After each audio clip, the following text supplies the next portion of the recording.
বাংলাদেশের রাষ্ট্রের স্থপতি ও জাতীয় ইতিহাসের শ্রেষ্ঠ সন্তান মরহুম শেখ মুজিবুর রহমানের প্রতি শ্রদ্ধা নিবেদন করছি।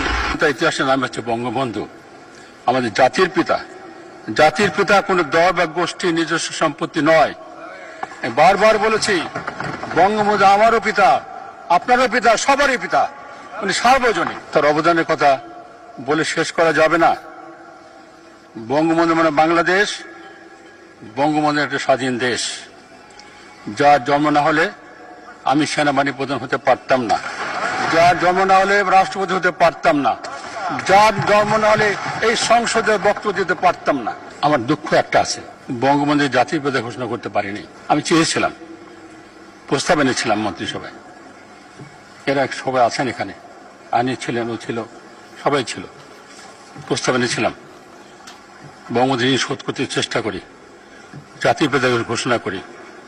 কয়েকজনের বিরোধিতা করতে পারি নাই, সেই দুঃখ নিয়ে মরতে হবে। প্রতি বছর এই গোটা বিশ্বকে জানাতে হবে পাক হানাদারী বাহিনী আমাদের দেশে কিভাবে গণহত্যা করেছিল, আমাদের জাতিকে নিশ্চিহ্ন করার চেষ্টা করেছিল, আমাদের অস্তিত্বকে বিলীন করার চেষ্টা করেছিল।